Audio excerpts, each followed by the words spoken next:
इन दिए गए चार्ट्स को आप ध्यान से देखिए। इसमें कुंडली, वर्ष कुंडली, दिमाग के खाने, शरीर के हिस्सों के रिप्रेजेंटेशन, हथेली पे रिप्रेजेंटेशन, ये सब बने हुए हैं। इसके अतिरिक्त प्रभावी ग्रह वर्ष और दिमागी खानों का क्या क्या कनेक्शन खानों के साथ है ये भी दिया हुआ है। ये आप पूरा नोट कर लीजिए, आपके बड़े काम में आएंगे।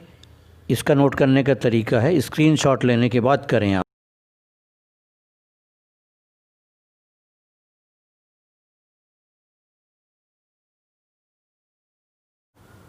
नमस्कार, लाल किताब की दुनिया में आप सभी लोगों का बहुत बहुत स्वागत है। इस वीडियो को बनाने में मुझे वक्त लग गया, कई कड़ियाँ मिलानी थी और फिर उन कड़ियों को मिलाते हुए स्क्रिप्ट भी तैयार करना था, और इसके अलावा और भी कई कुछ पर्सनल काम होने की वजह से इसको मैं देर से अपलोड कर पा रहा हूँ। लेकिन जैसा मैंने पिछले वीडियो में आपसे वायदा किया था कि मैं इसको एक उदाहरण कुंडली के अनुसार आपको समझाने की कोशिश करूँगा, तो वही मैं लाया हूँ। उसकी स्क्रिप्ट भी है मेरे पास। तो उदाहरण कुंडली मैंने लगाया है, कुंडली भी मैं लगा रहा हूँ, और उसके साथ इसके 27वें वर्ष, मतलब जातक के 27वां वर्ष बहुत ही टिपिकल था। कई तरह की अशुभ घटनाएं इसकी लाइफ में घटी, इसलिए मैंने इस कुंडली को लिया है। हालांकि इस कुंडली का मैं पहले भी प्रयोग कर चुका हूँ कई बार, वो इसलिए कि इस जातक के बारे में मेरे को सब पता है। तो आसानी ये होगी कि जैसा मैंने आपको बताया था कि जिसके बारे में पता हो उस कुंडली को आप एनालाइज करिए और फिर अपने ज्ञान को बढ़ाइए। उसके बाद अननोन कुंडली के ऊपर जाइए। लेकिन अननोन कुंडली के बारे में भी अपने निर्णय देते समय आप जिसकी कुंडली पे बोल रहे हैं उससे कंफर्म करते रहिए कि मेरे हिसाब से ये चीज़ आई है, क्या आपको ऐसा हुआ है। इसमें किसी तरह के प्रेस्टीज को नहीं सोचना चाहिए कि ये पूछ पूछ के कर रहे हैं। मैंने पहले बताया, मतलब मैं आपको बता रहा हूँ ये कि उससे कंफर्म करना चाहिए। स्वर्गीय पंडित जी भी यही किया करते थे। इतने बड़े ज्योतिषी होने के बाद भी वो जब भी किसी की कुंडली देखते थे तो उससे पूछते थे कि मेरे कैलकुलेशन के हिसाब से ये चीज़ आ रही कि तुम्हारी लाइफ में ऐसा हुआ है क्या। इस कन्फर्मेशन को एक सीढ़ी बना के फिर वो आगे चढ़ते थे। तो इसमें किसी तरह के संकोच की बात नहीं होती। जैसे देखा होगा आपने, कई दफ़ा बड़े बड़े डॉक्टर भी मरीज़ को जिसके लिए उन्होंने डिजीज़ बताया है उससे ये चीज़ें पूछते हैं। तो इस तरह से ही हमने इसको लिया है, और हमने अननोन कुंडली की जगह हमने नोन कुंडली को लिया है। तो अपने वायदे के मुताबिक मैं हाजिर हूँ, इस कुंडली को लिया है। तो इसके बारे में कुछ बड़ी बड़ी बातें जो है, मोटी मोटी बातें, वो मैं आपको सामने रख देता हूँ। ये ज्योतिष के अध्ययन के लिए बहुत अच्छा साबित होगा, ये मैं सोचता हूँ। इसमें ये कुंडली भी है और 27वें वर्ष की वर्ष कुंडली भी है। अब हमें जब एनालिसिस करते हैं इसके हिसाब से, तो हमें कई चीज़ें देखनी चाहिए, उसके क्लूज़ निकालने चाहिए। जैसे जिसको सूत्र कहते हैं वो इस प्रकार है कि हमें पहले 27 साल उनमें कौन सा प्रभावी ग्रह का टाइम चल रहा है ये देखना पड़ेगा। वो भी मैं लगा रहा हूँ यहाँ पे, आपको पहले भी दिया है मैंने कि इस ग्रह का प्रभावी वर्ष ये होता है और इसका ये होता है। तो प्रभावी ग्रह की स्थिति 27 साल का प्रभावी ग्रह है, कौन है, और ये 27वां साल मतलब उंगली के किस पोर पे आ रहा है, मतलब रिप्रेजेंटेटिव उंगली का पोर जिसको कह सकते हैं, वो कौन सा है। और 27वें साल की कुंडली हमने निकाल ली, कौन से पोर पे आ रहा, जन्म कुंडली के कौन से खाने पे आ रहा है, ये कौन से खाने को रिप्रेजेंट करता है, और शरीर के किस हिस्से से रिलेट हो रहा है ये, इसका भी मैंने लगाया है। शरीर का एक चार्ट लगाया है, उसमें अलग अलग हिस्सों पे कुंडली के भाव और नक्षत्र दिए हुए हैं, वो डालते हैं, वो देखता है इसमें। और ये चीज़ किस दिमागी खाने के साथ कनेक्ट हो रहा है, इन चीज़ों को पहले आप निकाल लीजिए। जब भी आप, ये तो मैं एग्जाम्पल कुंडली बता रहा हूँ, तो इस किस्म से आप जब भी किसी कुंडली का एनालाइज करिए तो इन चीज़ों को सबसे पहले निकाल के रख लीजिए। इस जातक की कुंडली में क्या क्या घटनाएं घटी, ये मैं थोड़ा सा आपको आइडिया दे देता हूँ। एक घटना थी कि इस जातक के माताजी का देहांत हो गया। इसके बाद जातक के ऊपर असामाजिक तत्व जो कहलाते, जिसको गुंडे बोलते हैं, उन्होंने भी हमला बोल दिया था। वो हमला उन लोगों ने गलत फहमी में किया था, मारने किसी को और आए थे और हमला इसके ऊपर हो गया था। और एक इसकी एंगेजमेंट भी तय हुई थी, नॉन फैमिली में तय हुई थी, अच्छी फैमिली थी, हर चीज़ सोच समझ के तय की गई थी, और उसके बावजूद भी वो एंगेजमेंट टूट गया। और कई और भी तनाव वाले माहौल इसके साथ क्रिएट हुए।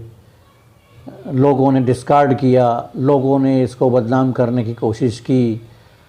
ये बहुत सारी चीज़ें, जितनी नेगेटिव चीज़ें इसकी लाइफ में 27वें वर्ष में हुई, शायद उतनी पहले कभी ना हुई हैं ना बाद में हुई हैं। बाद का तो इसलिए मुझे मालूम नहीं कि अब ये जातक विदेश में है और इससे मेरा अभी कोई ख़ास ताल्लुक़ है नहीं। इसकी कुंडली है तो इसके हिसाब पे मैं आपको बता रहा हूँ। तो ये हम पहले निकाल लेते हैं और फिर हम इसको एनालाइज करते हैं। अब उम्र के अगर हम चार्ट देखते हैं, प्रभावी ग्रह का जो चार्ट है, 25 से 27 साल की अवधि जो है, आपकी जो रिंग फिंगर कहलाती है, अनामिका उंगली है, उसके अंतिम पर्व या तीसरे पर्व पर आती है। अनामिका उंगली जो है ये है आपकी ये वाली उंगली, ये इसका तीसरा पर्व ये हुआ, यहाँ पे आती है। और इस तीसरे पर्व पे कुंडली का छठा खाना आता है और काल पुरुष कुंडली के हिसाब से यहाँ पे कन्या राशि आती है। ये चीज़ें हो गई आपकी पहली सूत्र। इसके बाद इन चीज़ों का जो नाता है वो दिमाग के 16वें नंबर के खाने से रहता है।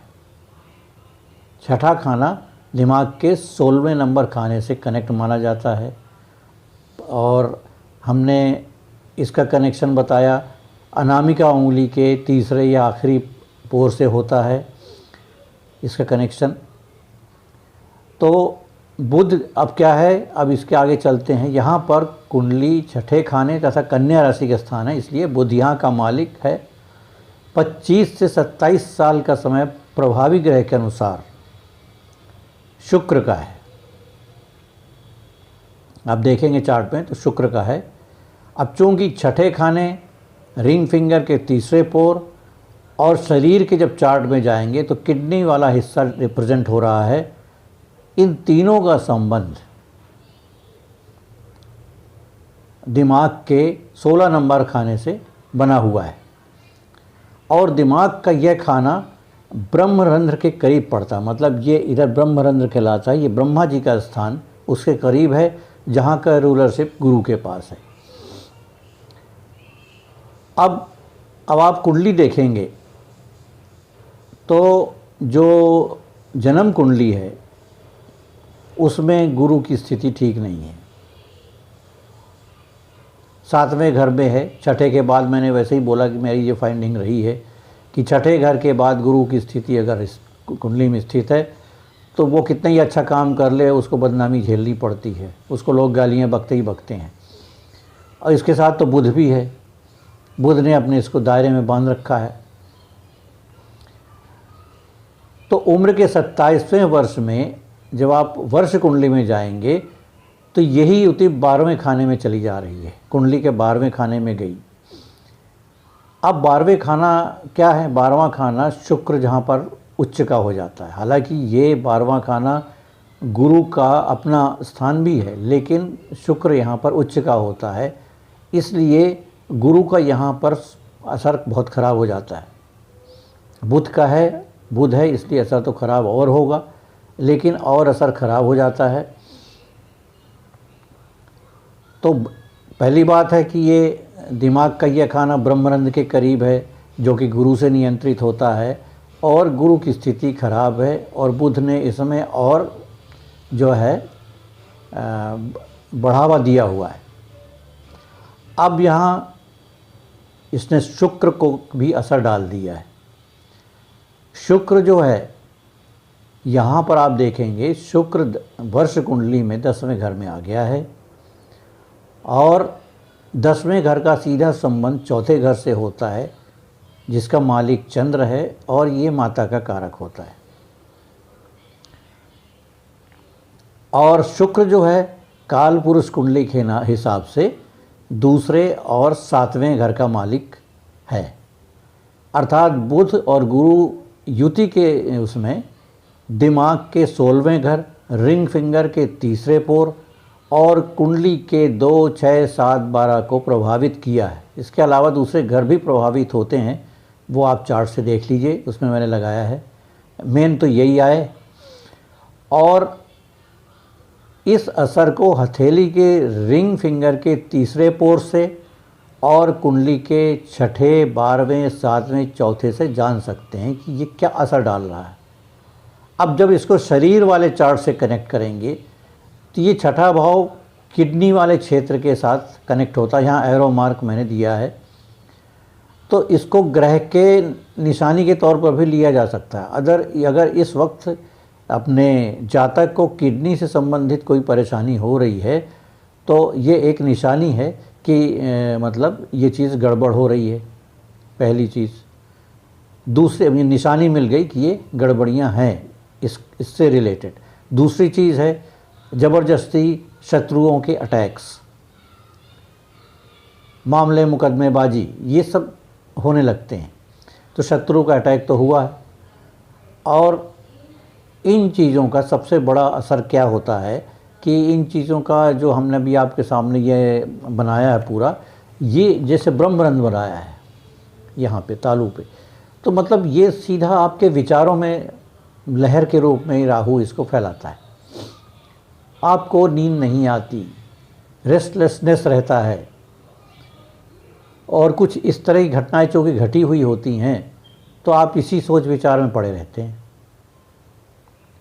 दूसरी 12वें बुध की और इसकी युति बन रही है तो कोई ना कोई ऐसा इल्ज़ाम आपके ऊपर लग जाता है जो स्त्री से संबंधित होता है।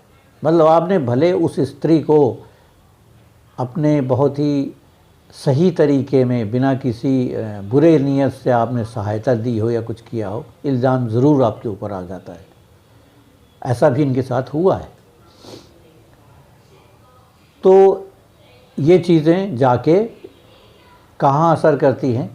अपने सीधे ब्रह्मरंध्र के नीचे स्थित है 16वां खाना, वहाँ पे आदमी की बेचैनी बढ़ जाती है। बेचैनी बढ़ने से क्या होता है कि आदमी जो माने किसी चीज़ में ध्यान नहीं दे पाता।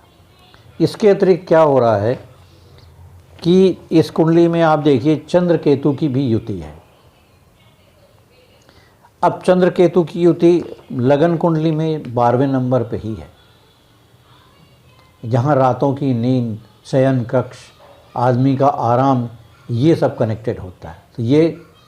तो ये गड़बड़ी लेके ये आदमी पैदा ही हुआ है।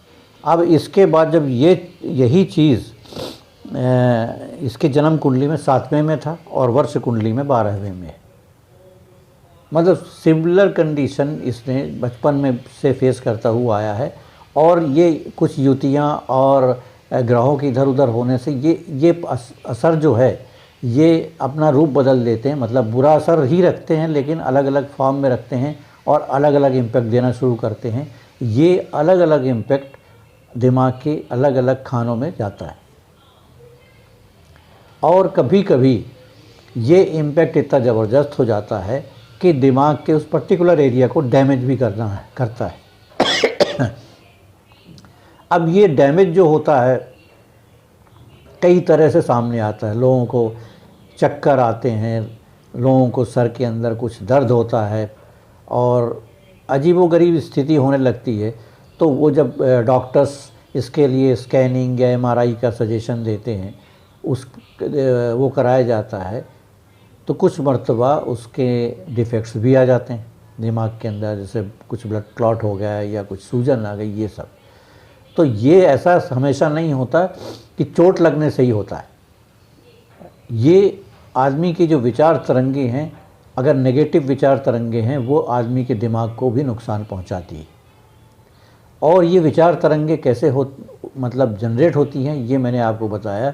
ये ग्रह अगर एडवर्सिटीज़ क्रिएट कर रहे हैं, लगातार एक साथ एक ही साल के अंदर अटैक कर रहे हैं, तो ये अपना प्रभाव दिमाग पे दिखाते हैं, और ये किसी भी फॉर्म में हो सकता है। हाँ, और बता दूं मैं आपको कि इसी साल के अंदर किस तरह से दिमाग के असर दिखाया कि इनको एक कान से सुनना बंद हो गया था कुछ समय के लिए, मतलब 6-7 महीने के लिए। ये दिमाग का कंट्रोल आप देखिए आप। तो हमने देखा कि किस प्रकार ये सब चीज़ें दिमाग के किस खाने से रिलेटेड हैं। अब किडनी की जो बात कर रहा हूँ मैं, कि छठे खाने का संबंध इधर बना, छठा खाना में एडवर्स इम्पैक्ट्स आ रहे हैं, तो किडनी पे असर डाला। तो किडनी पे भी ये असर इस तरह का हुआ कि कुछ इस प्रकार की इनको समस्या होने लगी कि डॉक्टर्स का ये भ्रम हुआ कि इनको डायबिटीज़ हो गया है। हालांकि बाद में चेक कराया गया तो डायबिटीज़ था नहीं, लेकिन सिम्टम्स वही पूरे थे। फिर समय के अनुसार वो सब ठीक हो गए। विवाह का जहाँ तक ताल्लुक़ है टूटने का, वो मैंने बता दिया कि गुरु की स्थिति क्या है, और वहाँ पे जाकर इस 27वें साल में क्या हो गया, युति 12वें में चली गई। अब ये 27वें में जब गुरु बुध की युति गई, तो गुरु बुध की युति जब जाती है वहाँ पे, तो इसके लिए लाल किताब में बहुत इस तरह का वर्णन है कि जो अशुभ है, मतलब बुध अगर 12 है तो एक ये ऐसा जहर है कि आदमी के मस्तिष्क और सिर और शरीर को फाड़ के रख देता है। मतलब आदमी को समझ में नहीं आता कि सही है क्या और गलत है क्या। इस तरह से आदमी डिस्टर्ब हो जाता है, रातों की नींद उसकी चली जाती है। तो उसमें एक कविता भी दी हुई है इसके ऊपर लाल किताब में, जिसका सारांश ये है कि अभी तो आधी रात ही पास हुई है, जिसमें तू इतना घबरा रहा है, अभी तो आधी रात ही गुजरी हुई है, अभी तो पूरी रात बाकी है। मतलब पूरा पनिशमेंट या पूरा भुगतान तेरे को अभी भुगतना बाकी है। अब ये जो बुध है, आपको मालूम ही है कि बुध की दृष्टि, ऐसा बुध एक ऐसा ग्रह है जिसकी दृष्टि छठे घर में आती है 12 से, क्योंकि बुध आसमान पे बैठा हुआ है, 12वां घर आसमान का है। अब गुरु की दृष्टि नहीं आती, लेकिन बुध की आ रही है। लोग बुध की कश्ती पे सवार होकर गुरु महाराज भी वहीं पहुंच गए, पाताल में। अब आपको बहुत ज़्यादा मैं एक एक चीज़ डिटेल दूंगा तो बहुत ज़्यादा हो जाएगा, आप समझ जाएंगे कि 12वां बुध इस तरीके से अपनी जो पकड़ है छठे के अलावा 8वें और दूसरे घर तक बना लेता है। इस प्रकार ये एक घेराबंदी हो जाती है और ये डिस्टर्बेंसेस क्रिएट हो जाता है। तो एक एक खाने का डिस्क्राइब मैं नहीं कर रहा हूँ, तो आप क्या करिए कि हमने जैसे बताया है कि ये जो इफ़ेक्टेड होने वाले खाने जो बताए हैं आपको कि 2, 6, 7, 12 इन घरों के ताल्लुकात आप दिमागी खाने के साथ देख लीजिए। इस चार्ट में लगा रहा हूँ, उसमें लिखा हुआ है कि किस किस दिमागी खाने के साथ इसके ताल्लुक हो रहे हैं। तो ये मैं क्यों देखने को कह रहा हूँ कि इससे मालूम पड़ेगा कि दिमाग के इन इन हिस्सों में इस एडवर्सिटीज़ का असर हो रहा है उस 27वें साल में। तो ये एक तरह से आपके लिए मैंने एक होमवर्क छोड़ दिया है कि ये आप निकाल के देख लीजिए कि ये जो हमने खाने बताए हैं, ये 2, 6, 7, 12 ये कहाँ जाके रिलेट हो रहे हैं, शरीर के किस अंग से रिलेट हो रहे हैं और कहाँ पे क्या तकलीफ़ दे सकते हैं। तो ये हुई खाने वाली बात। अब मैंने जैसे आपसे प्रॉमिस किया था कि कुछ टिप मैं, एक जो पारलौकिक अनुभव मेरा था उसमें मुझे मिले थे, वो मैं बताऊंगा, अघोरी बाबा वाला। तो वो अपने शिष्यों को जो बता रहे थे कि जो भी मतलब स्थिति देखनी है आपको उंगली पे। जो साल चल रहा है, प्रभावी वर्ष चल रहा है, आप उस प्रभावी वर्ष को देखने के लिए, जैसे ये 27वां साल चला, तो इसको देखने के लिए आप ऐसे हाथ रखेंगे, अंगूठा अंदर की तरफ और तर्जनी बाहर की तरफ हल्के से, और वहाँ पर जो पल्स चल रहा है, स्पंदन चल रहा है, उसको महसूस करके देखिए कि वो नॉर्मल है कि एबनॉर्मल है। ये सुनने में बड़ा आसान लगता है कि नॉर्मल है कि एबनॉर्मल है, इसमें थोड़ा सा काम करना पड़ता है। और इसका तरीका क्या है कि सबसे पहले आप देख लीजिए कि वर्ष कुंडली में सबसे बढ़िया ग्रह कौन सा है, और वो उंगली के किस पोर के किस राशि का रिप्रेजेंटेशन कर रहा है, कौन से साल का रिप्रेजेंटेशन कर रहा है पर्टिकुलरली। तो वहाँ पे आप अपनी ये अंगूठा और तर्जनी को ग्रिप बना के हल्के से रखिए और उस स्पंदन को, उस पल्स को महसूस करिए कि वो किस तरीके की है। अब जब आप उसको महसूस कर चुके, तो फिर सबसे ख़राब ग्रह के उसमें आइए, उंगली के पोर के ऊपर आइए और वहाँ के स्पंदन को महसूस करिए।